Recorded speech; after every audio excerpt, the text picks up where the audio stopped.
Today's main news in the southeast. We've still only got 2 lorry parks planned. What more should the government be doing? We do have to brace ourselves for potentially serious disruption. One man told me, I'm out of food, I'm out of drink, I'm out of money. Are you afraid of taking a stand on this? No. Guarded by soldiers and barbed wire. In rough conditions, they're completely exposed to the elements. I tracked down the former headmaster.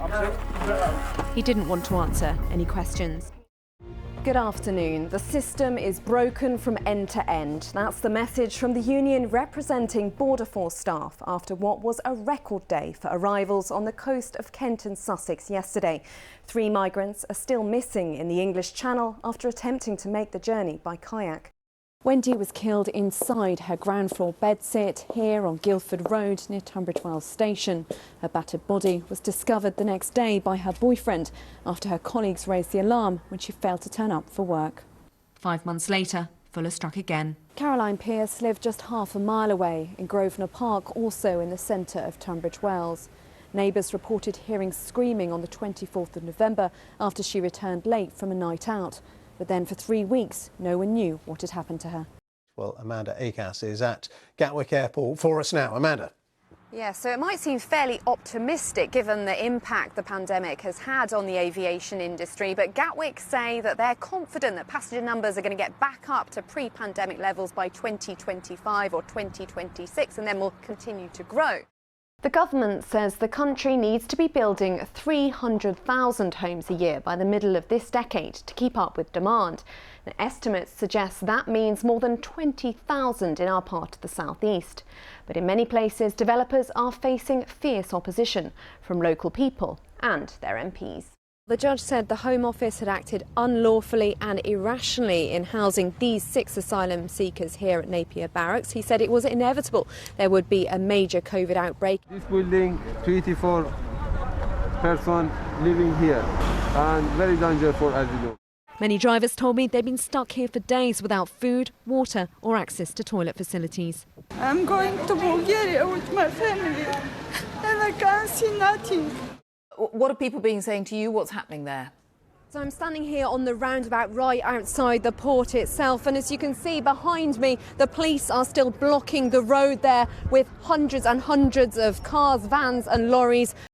But the industry feel that they're being blamed for a lack of preparedness. There's only 3 months to go. We've still only got 2 lorry parks planned. What more should the government be doing? Well, we think that there's obviously a huge amount has been done by government to get ready.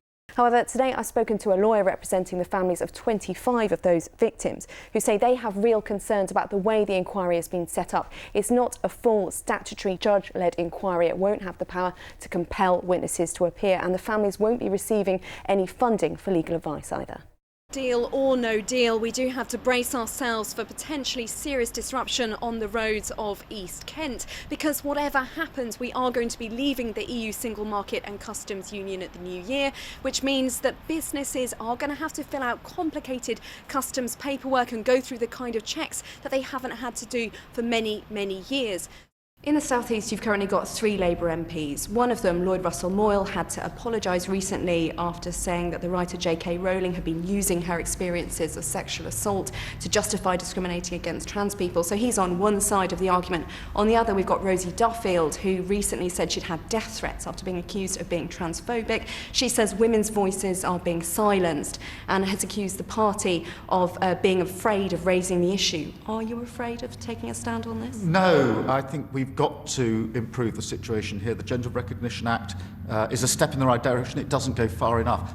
Hugh Merriman today called on the government to change the rules of the furlough scheme to stop companies like British Airways from benefiting from taxpayers' money, while also threatening staff with redundancy proposals. Charlie Elphick was suspended from the Conservative Party in November 2017 as the police began their investigation.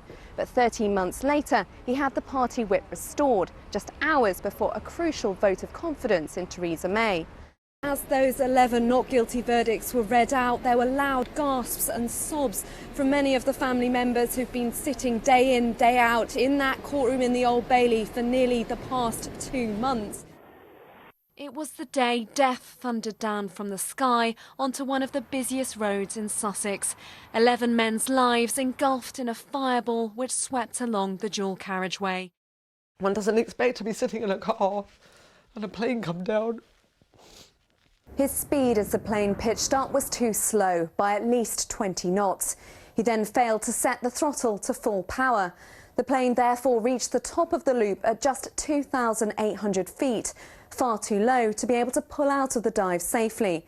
The court heard he should have been at least 1,500 feet higher.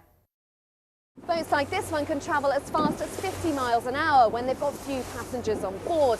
But when they're crammed full of people, they sit very low in the water and have to go much more slowly. In rough conditions, they're completely exposed to the elements and the waves can come crashing inside, filling up with water much more quickly than people can bail them out. What more can you tell us? This last week has been one of the very busiest since records began in terms of the number of people trying to make this crossing, thanks in large part, of course, to the warm weather and the very calm conditions out there in the English Channel. The area in between is a buffer zone administered by the United Nations. Here in Nicosia, the capital, it's only around 100 metres or so wide, crossed by a few limited checkpoints. Guarded by soldiers and barbed wire, there are still landmines in places. The abandoned buildings behind me were left as they were at the end of the ceasefire in 1974. What's the latest? How's she getting on? She's actually even slightly closer now to the coast of France, just a mile and a quarter away. You might even be able to see it there behind me, really not very far at all. She's been swimming away for 9.5 hours after setting off at 4 o'clock in the morning in the pitch blackness. The Bruderhof's promotional material presents an ideal vision of harmonious communal living. We share our money, possessions, and we try to live our lives like the first Christians. But some former members say growing up in the Bruderhof has left them badly traumatised. Something that people dreamed of as being a utopia has just turned into a nightmare. Carrying deep mental scars. I thought maybe I was evil, maybe some demons were going to come flying out of me. And struggling to survive on the outside. There's been a number of points in my life where I didn't want to carry on living. I was so traumatised and sad. For 6 years, Darren Turk preyed on vulnerable young boys in his care. While they were raped and abused, the school which should have been protecting them ignored their parents' concerns. What this monster did to these boys, it could have been stopped. One family were even threatened with legal action for trying to speak out. Even to this day, when you come talking to me, I keep thinking, what are they going to do? But a buried report I've uncovered shows the authorities had known about the allegations for years. I was treated as if I was a nuisance. My concerns were dismissed. I tracked down the former headmaster. He didn't want to answer any questions. Can you please open that door? Can you open that door and just leave it ajar? Well, that's it from me and the team here this lunchtime. Natalie Graham will be here at 6:30 in the southeast and Asad Ahmed in London. Until then, have a very good afternoon. Goodbye.